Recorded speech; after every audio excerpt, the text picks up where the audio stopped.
Hello everyone, Giltar here with an action figure review. This time we'll be looking at the Han Solo figure from the 6-inch scale Star Wars Black series of toys. Han is the 8th figure produced from this toy line, and it was released in October of 2013. The manufacturer's suggested retail price will vary depending on what your source is. For example, I bought my figures from Big Bad Toy Store, and they retailed around $24 a piece. However, I did buy mine in a wave of figures, so I did get a reduced cost overall per figure. Now, starting off with the product packaging, it is basically the norm for the Black series of products, which means a black dominant color scheme with minimal use of other colors such as orange and grays. Now, I'm a fan of this design layout as I think it's a striking visual scheme that, combined with the windowed presentation, makes for an attractive display piece for a collection that incorporates product packaging, boxes, and other things that aren't just simply the toy itself.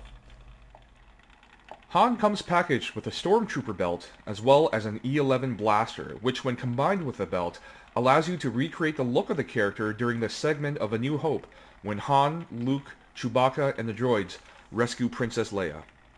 For the other accessories, we have Han's iconic DL-44 blaster, his normal belt and gun holster, and a pair of alternate hands with his mechanic's gloves, allowing you to display Han in his grease monkey appearance when he works on the Millennium Falcon.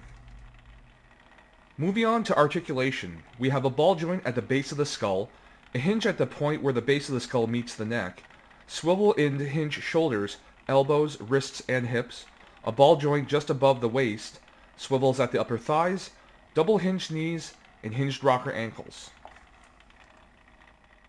And here's a size comparison with some other model kits and figures.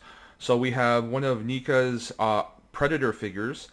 We have a McFarlane Toys Assassin's Creed figure. We also have a 1:100 scale Master Grade Gundam and a 1:144 scale High Grade Gundam. Now for my overall thoughts on the toy. I'll start off with the more positive aspects. The presentation of the product is wonderful from top to bottom. The unique and sharp packaging design, as well as its utilitarian function as a resealable container with a windowed view, definitely adds to the value of the higher-end collectible toy in my eyes. Thanks to multiple points of articulation, all of which have wide ranges of motion, the toy itself is quite versatile for display potential ranging from natural poses to the more dynamic and exaggerated. The sculpt is fantastic overall, with well-done depiction of fabric folds, as well as believable proportions, which is a rarity in the landscape of action figure toys. The accessories are very nicely thought out, offering 3 basic appearances in the form of a standard Han Solo during the Princess Leia rescue mission, and Han Solo as a mechanic working on the Millennium Falcon.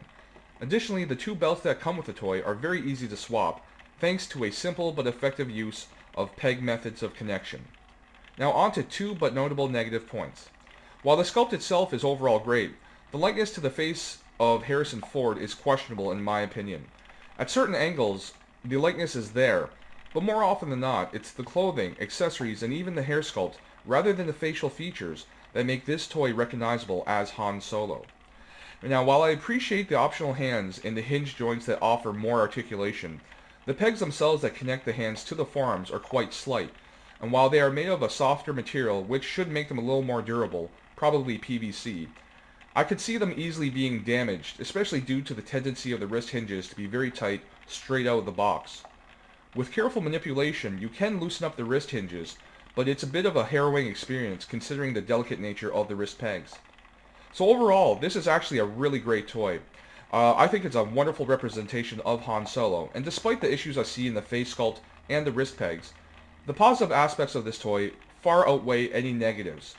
It's definitely a toy for any Han Solo fan, and even if you're just a Star Wars fan with no particular bias towards or against Han Solo, I do recommend this toy for you. The display potential in or out of the box is high, and it's worthy for any collection and any display for a Star Wars fan or even a general toy collector.